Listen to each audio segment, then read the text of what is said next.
नमस्कार मंडळी. तर हा पालक आणलेला होता, मस्त एकदम हिरवागार पालक आहे बघा, किती ताजा आहे. तर हा पालकची एक जुडी आहे. तर मी आता तुम्हाला पालकचा गरगट्टा करून दाखवणार आहे. स्वच्छ धुवून घेतलेली आणि कापून घ्यायची. आता ही चांगली कापून घ्यायची बारीक. जराशा काड्या घेतल्या ना तर छान होते भाजी एकदम. तर मोठा मोठा कापला तरी चालेल. हे अशी कापून घ्यायची मस्त.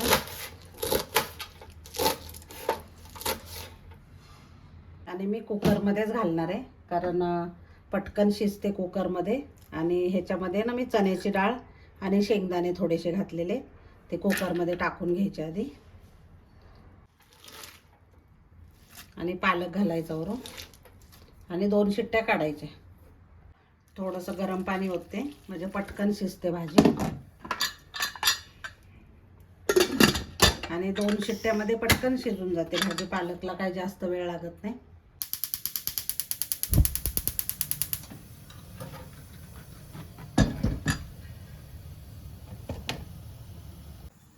तर आता कुकर ठेवलेला आहे मी गॅसवर. तर त्याच्यासाठी आता पालकसाठी मी 3-4 हिरव्या मिरच्या घेते आणि थोड्याशा कोथिंबीरच्या काड्या घेते. त्याच्याने खूप टेस्ट छान येते. आणि लसूण घ्यायचा. लसूण जरा जास्त घेतला तरी चालतो, ह्या भाजीला खूप छान लागतो. आणि कुकरच्या शिट्ट्या होत आहेत बघा, झाल्यात 2. आता बंद करते आणि हे चांगलं वाटून घ्यायचं. जाडसर वाटलं तरी चालेल. तर मंडळी असं जाडसर वाटून घ्यायचं म्हणजे भाजी खूप छान होते, टेस्टी. तर आता कुकर झालेला आहे बघा, छान पालक शिजलेला आहे. त्याच्यातलं थोडंसं पालकमधलं पाणी काढून घ्यायचं म्हणजे छान मस्त पीठ टाकून त्याच्यामध्ये ना बारीक होतं मग ते. त्याच्यामुळे मी पाणी हे फेकून देणार नाही आहे पाणी. आता याच्यातच मीठ टाकायचं चवीप्रमाणे, कारण पालक जरा खारट असतो त्याच्यामुळे मीठ थोडंसं कमीच घालायचं. आणि चण्याचं पीठ टाकायचं म्हणजे भाजी ना मिळून येते मस्त.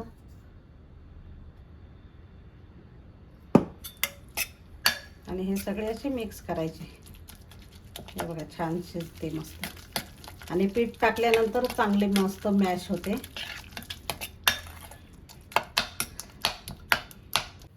तर मंडळी पातेलं ठेवलेले, त्याच्यामध्ये तेल टाकून घ्यायचं. तेल तापलं की जिरे मोहरी टाकायची थोडी.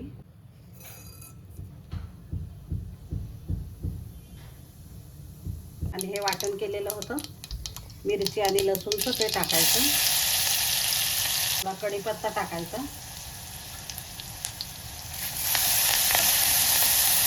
थोडंसं परतून घ्यायचं. मिरचीचा कच्चेपणा गेला पाहिजे, लसूण आणि मिरची.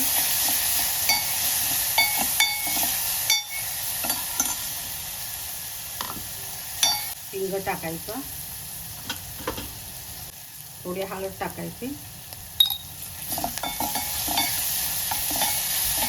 खूप छान भाजी होती ही पालकची गरगटी. आणि भाकरी बरोबर, भाताबरोबर खूप टेस्टी लागते ही भाजी.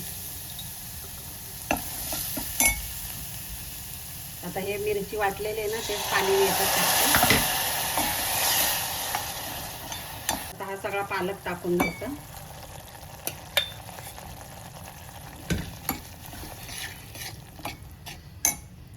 आणि जे पालकमधलं पाणी काढलं होतं ना ते पण आपण कुकरमध्ये टाकून ते सगळं मिक्स करून याच्यात टाकायचं. आणि जेवढं तुम्हाला पातळ हवं आहे ना तेवढं तुम्ही पाणी वाढवू शकता याच्यामध्ये ना. आता तुम्हाला आवडत असेल तर तुम्ही टाकू शकता जाड थोडंसं कूट टाकायचं. नाही आवडत असेल तर नाही टाकलं तरी पण अशी पण खूप टेस्टी लागते. मी थोडंसं टाकते. आणि हे बघा आपण चण्याचं पीठ घातल्यामुळं ना असं दाटसरपणा येतो आणि मस्त होते भाजी एकदम. आता थोडी 5 मिनिटं शिजून द्यायची. मंडळी भाजी तयार झालेली बघा, खूप टेस्टी होते. तर या पद्धतीने माझ्या नक्की करून बघा. माझ्या आईची पद्धत आहे ही. गावी अशीच पालकची भाजी करतात. तुम्ही कशी करता नक्की मला कमेंटमध्ये सांगा.